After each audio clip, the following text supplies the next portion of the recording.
Hello, Gemini. Wow, have I got a great forecast for us.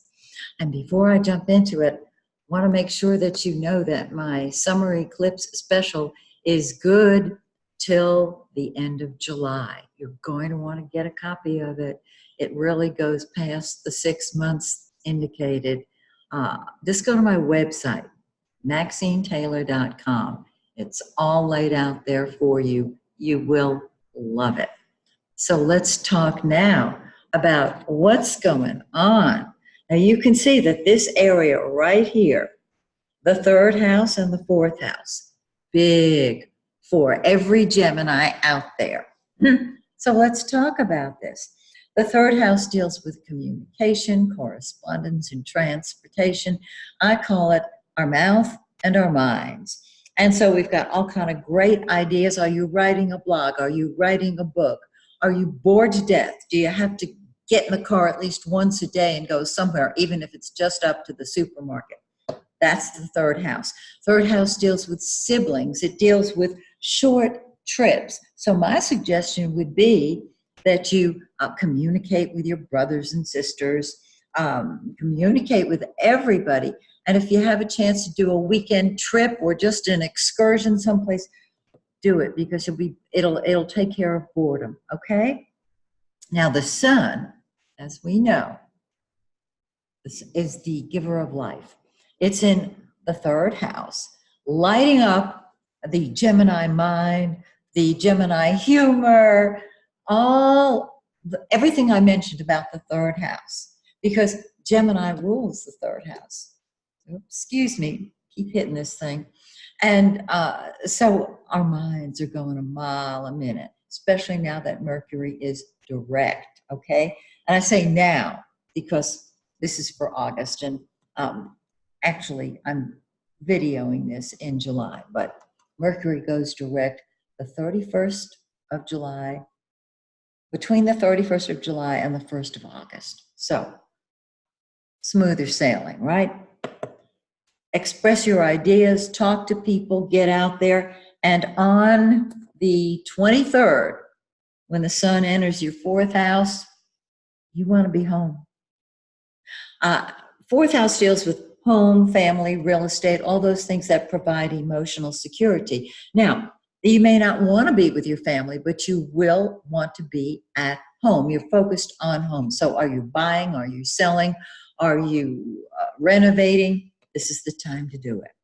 Mercury is the blue planet. It's what we think about and talk about. What's in the second house of money till the 11th? Buy those lottery tickets and focus on creating more income for yourself, because Mercury is what we think about and talk about, and whatever you think about and talk about grows. On the 11th, it moves into that third house and it rules the third house in the natural zodiac. So man, if you're a talker, there's not going to be any silence around you. You will love to talk to people. You will invite people into your life to communicate with you, to travel with you. Short trips are terrific during this time. It's also a great time to write that great American novel. Well, Gemini might not have the patience to do a whole novel, but you could certainly do a blog or a YouTube video. That's Mercury in the third. And by the time the 29th comes around and Mercury's in your fourth house, you're thinking in terms of staying at home. You've been around the block, so to speak. You're ready to relax and enjoy. Now, Mars, the red planet, passion. It's what you fight with and fight for. So you're quite vocal about your opinions and you're shooting from the hip, okay? That's just how it is. Okay, now express your ideas and think before you speak if you possibly can, because you cannot unsay it once you've said it. Now, I know Gemini, we have the ability to laugh about what we've said and have a wonderful time making light of it, but when you've said it, it's out there. Then on the 18th, Mars enters the fourth house. Well, it kind of gets there before Venus and Mercury and the sun. So That's you throwing yourself into home and family, going toe to toe with some family members, perhaps, but putting family first because they will put themselves first. Don't you know it? And then Venus, the pink planet, is the planet of beauty and love. And when it's in your third house, you love to talk, you love to travel, you love to communicate, you love variety. After the 21st, when it moves into your fourth house, you love staying home. You love being with family members. And you'll find joy, Venus, happiness, maybe just by staying at home and getting away from the maddening crowd. Now, the full moon on the 15th brings things to a head in the area of this ninth house of long distance travel. Short distance is third house, long distance is ninth house. So keep your passport current. All right. This also deals with higher education. Are you thinking of taking classes, going for a higher degree? This would be lovely. Just lovely.